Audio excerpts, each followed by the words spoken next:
On this episode of Law Weekly, we look at the continued strike by the Judiciary Staff Union of Nigeria and some of the issues driving it. We also talk about the rising wave of insecurity and whose responsibility it is to do what. We have the views of the Attorney General of Ekiti State, Olawale Fapoda.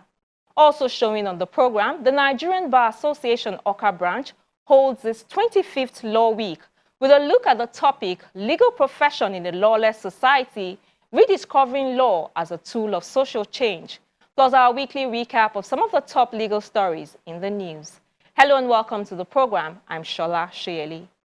The Judiciary Strike Action for Financial Autonomy has opened up a lot of conversations on the roles of the state attorneys general and the need for them as chief law officers in their various states to push the governors to simply obey the constitutional provisions on the issue or resign in protest.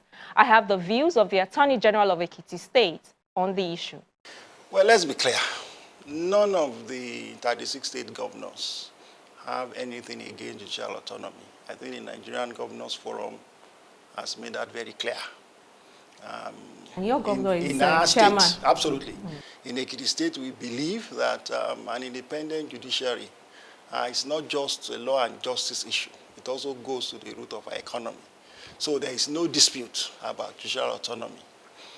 Now, where we need to have further conversation is what does it really mean? A number of people have said, well, judicial autonomy means better conditions of service for judicial officers. It means access to justice for the poor. That may not be necessarily true. More money for the judiciary does not mean better conditions of service for judicial officers. And it certainly does not mean an improvement in the administration of the justice system. But having said so, there's an agreement. We need to ensure that we have a judiciary that is well endowed to protect the interests of our citizens. So there's no dispute on that. How about it means give the judiciary its funds directly? Well, that is the conversation going on now. There's a number of wrong assumptions, if you like. People also forget that it's not as if every month a fixed amount comes to the states. That is not true. Regrettably, the level of endowment of many states differ. So you have some that are well endowed, you have some that are struggling. There are issues of debt that needs to be sorted out. Even now, a colleague of mine reminded me that the CBN governor has even now threatened to ask states to repay the loan that they all got. That will have implications on current discussions on judicial autonomy. So I think what is important, we are now in a forward-looking mode. We recognize that judicial autonomy is important. What it actually means is now being clarified. There's also this controversy over who is constitutionally responsible for the funding of the judiciary. I've heard some lawyers say that it should be the federal government. Others believe that it's a shared responsibility between the federal and the state government. What do you think? Well, I think how it works now, and there should be no, personally, I don't see any complications in how it works now. Let the federal government pay salaries and allowance and what have you, and let the states work on capital. Is what is happening anyway, and it seems to me that is what is going to continue to happen, even when we have this judicial autonomy. Because the amount that is being discussed in terms of what exactly comes to judiciary, I'm not even sure that if we get to that stage, you get to a stage where all the judiciary will get from states is just whatever is allocated to them as a fallout from this conversation on judicial autonomy. State governments will have to continue to support the judiciary, even if we get to that position, when we get to that position of giving the judiciary what is due to them. So if there's clarity about states saying that they're not against judicial autonomy, why are they against Executive Order Number 10 as put in place by the President? That is where we differ. Now, we have federalism. Our Constitution clearly prescribes we have a federal system of government.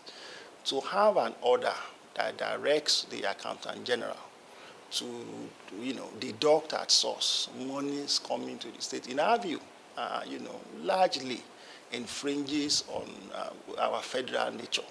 States are states. This is where, this is where the issues are.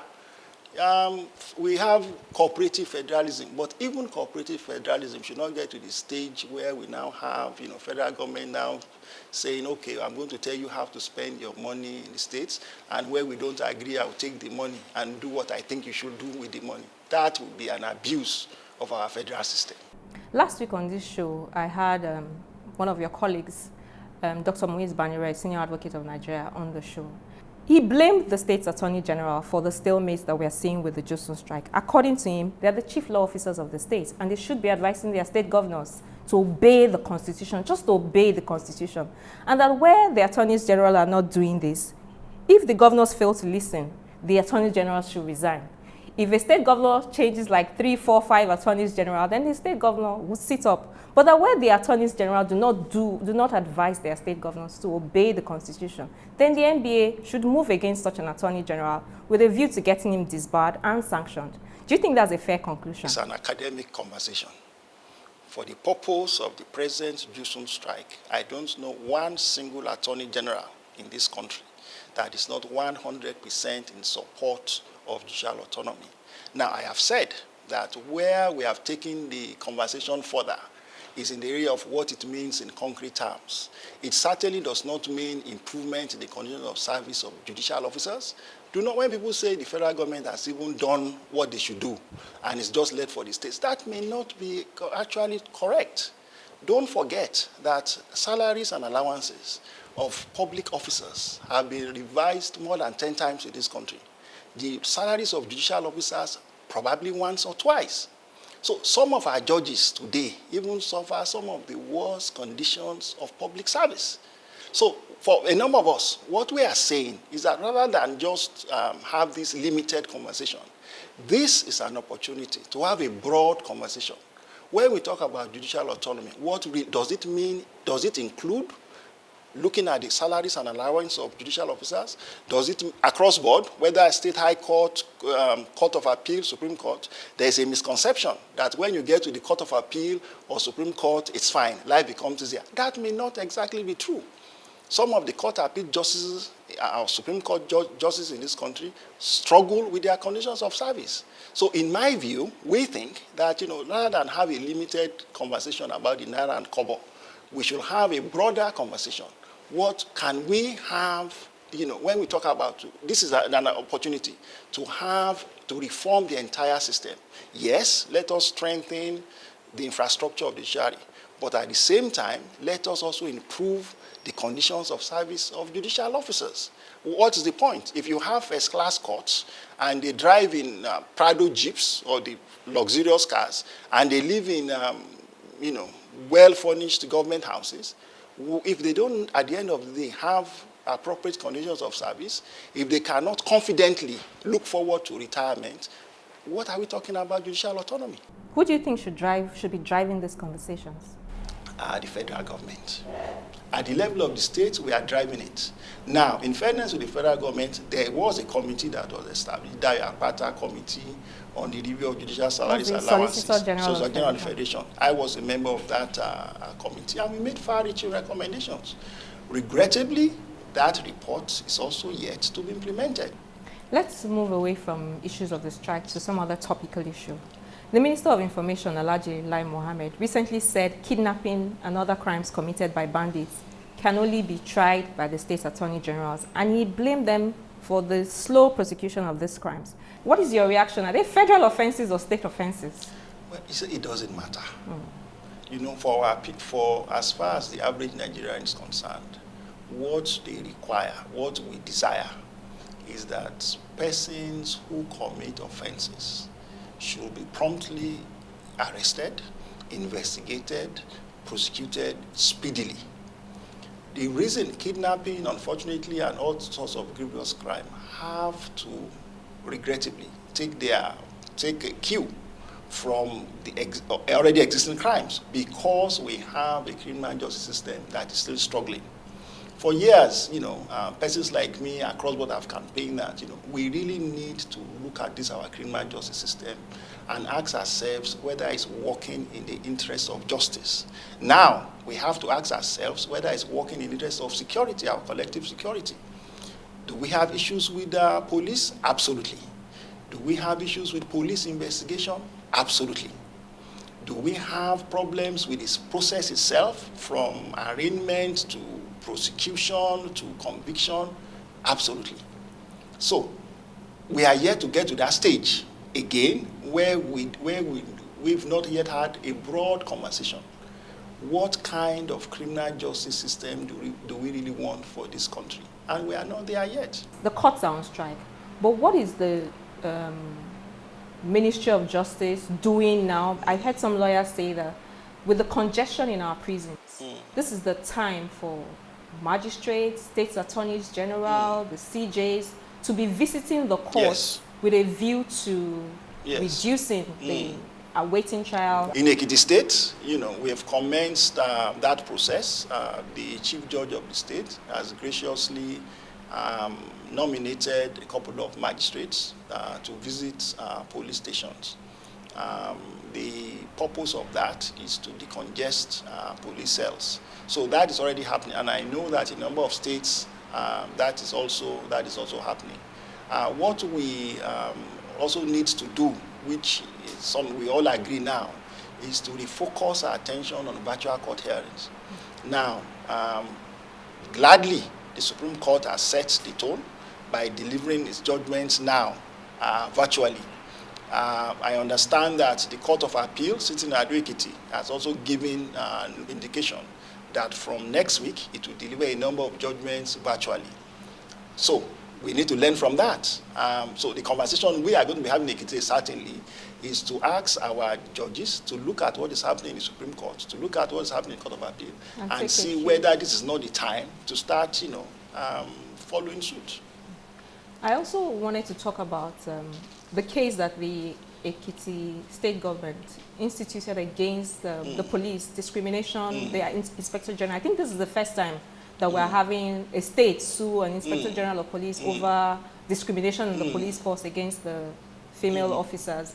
What progress? I know the courts are on strike, but what progress have we recorded? Well, first I was amused, if you like, for want of a better word, at the national interest that suit generated. People forget that the role of the Attorney General is not simply to defend government. An important role, and if you ask me, the most important role of the Attorney General is to protect citizens' rights. So in this case, there is nothing that we did in terms of enforcing the rights of this police woman officer that, for me, was out of the ordinary or strange. Where we are now, we filed, the matter came up for hearing in the Federal Court at Ekiti. All papers have gone in. Matter had been adjourned till sometime during the Judiciary strike. We hope that as soon as the court resumes, we are going to have a full hearing of the matter. It's instructive what you say about gender equality, because a few weeks ago, or was it last week, I was also looking at your tweets online about one rape a day in Ekiti State and how widespread and prevalent the crime is. And then some people saying that it might hurt the chances of the party if you move against certain people. Tell us about that. Well, we, like any other state, we are dealing with a tragic upsurge in sexual violence against women. We have before now introduced a number of measures which people have called very harsh, some radical, including ensuring that persons who are convicted for any form of sexual offense does not, number one, benefit from Mr. Governor's powers of prayer of mercy. We have the name and shame from once a conviction verdict is returned. We immediately upload the details of the offender on all government platforms. In the case of offenders who defile minors, in addition to working with the hospital to ensure that the person gets a psychiatric evaluation. We will also make sure that we inform the person's community about what the offender has done. We need a collective response. We have embarked on massive state awareness. The wife of the governor, indeed, at this time is going around all our local governments trying to educate the people. But the purpose of that communication is people should know that we need, if we want to reverse this, we need everybody to be on board. So that is why we did that. Welcome back. There's a ray of hope from the last meeting between the leadership of the Judiciary Staff Union of Nigeria, JUSUN, and the federal government delegation on the prolonged industrial action. We have details of that and other stories in this next report. The Judiciary Staff Union of Nigeria has asked the federal government to deduct funds meant for state judiciaries from the May 2021 Federal Account Allocation Committee revenue. Apart from beginning the deduction from the May 2021 FAC revenue, the union also asked for the payment of arrears from October 2020 and for same to be paid directly to the National Judicial Council, from which the heads of courts of the states will be paid. The National Working Committee of the Union reached this decision on Wednesday after a conciliation meeting with the Minister of Labour and Productivity, Chris Ngige, and other stakeholders. A communique issued after the meeting also says the NWC agreed on the establishment of the fund management law, which must be put in place by the 36 states of the Federation within the shortest possible time. Projecting that states may not be transparent about their total revenue, JUSUN recommended that the fund management law should make provision for a penalty upon states' accountant general's failure to pay the different arms of government what is due and payable to them within 7 days of getting the federal allocation. The committee also strongly advocated that the fund management law should be uniform across the states of the Federation and agreed that if all above demands are met, it will be a way of showing good faith, failure of which the ongoing industrial action will continue. You're welcome.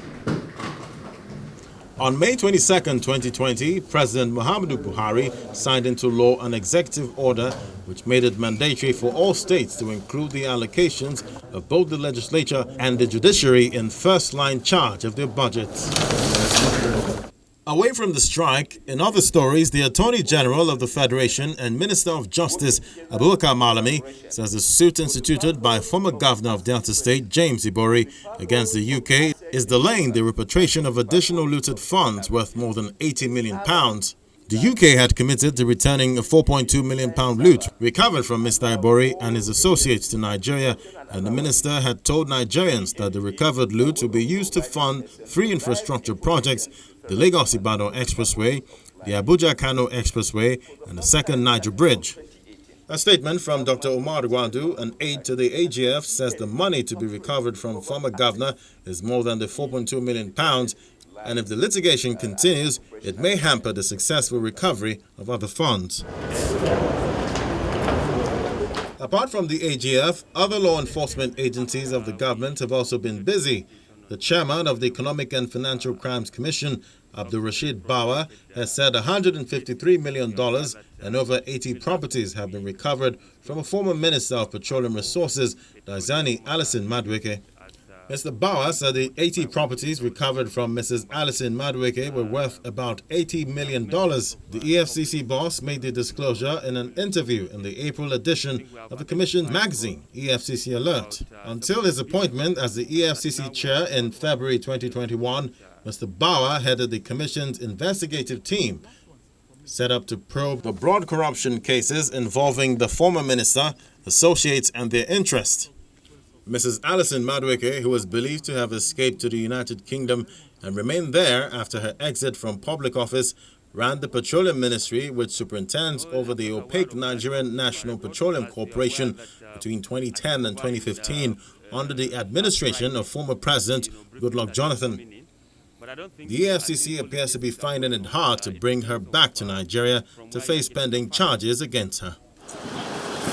The Lagos office of the Commission has asked members of the public to be vigilant and demand for proper identification from officers when confronted with the possibility of arrest. The zonal head of the Lagos office, Gali Mohammed, also asked Nigerians to always report any suspicious operations to the nearest EFCC office. He made these comments after his office paraded a two-man gang and a mobile police inspector arrested for impersonating operatives of the commission and extorting members of the public in Lagos. The suspects were arrested at New Horizon Estate in Lekki in the middle of an illegal operation to serve a purported court order to an unsuspecting victim. The trio, Pascal Chijioke, Sodiq Adekunle, and Police Inspector Edwin Bassi, allegedly posed as operatives of the EFCC and stormed the residence of their target with all the paraphernalia of typical EFCC raid. They were said to be armed with security backup, fake branded EFCC jackets, and identity cards, but they ran out of luck after the commission, acting on a tip-off, swooped on them. Another agency, the Nigerian Copyright Commission, has confiscated over 1,400 cartons of pirated books from China. While inspecting the storeroom where the pirated books were kept, the Director General of the Commission, Mr. John Hussain, says Nigeria must continue to enforce its zero-tolerance policy against copyright piracy in order to address its negative impact on the industry. And just before we go, the Nigerian Bar Association Oka branch has held its 25th Law Week, which had the theme, Legal Profession in a Lawless Society, Rediscovering Law as a Tool for Social Change. We have some of the highlights from there in this next report. I also recognize the opening ceremony of the 25th Law Week of the Oka branch of the Nigerian Bar Association, Anambra State, attracted members of the bar and the bench and other key stakeholders in the justice sector. The venue is the Bar Center, Oka, and the chairman of the branch speaks on the rationale behind the theme of the week. Legal profession in a lawless society, rediscovering law as a tool for social change, is not only very apt, but quite germane, and pungently reflects the unfortunate descent of our beloved country in recent times into lawlessness. The Chief Judge of Anambra State, Justice Onoche Anyachebelu, cautions everyone who finds themselves in any position of authority to show responsibility. In the system we find ourselves, everybody has one blame or the other. We do not have to blame only the leaders. The leaders, yes, they are leaders, so they are supposed to call us to order. But we find out that ourselves, wherever we find ourselves, as a legal practitioner, as a magistrate, as a judge, as an attorney general, as chief judge, as senior advocate, we're in places of leadership. How well are we doing while in our own small offices? The keynote speaker, senior advocate of Nigeria, Mike Ozekome, x-rays the present realities of the country and decries the near state of anarchy. The country totters to the verge of precipice.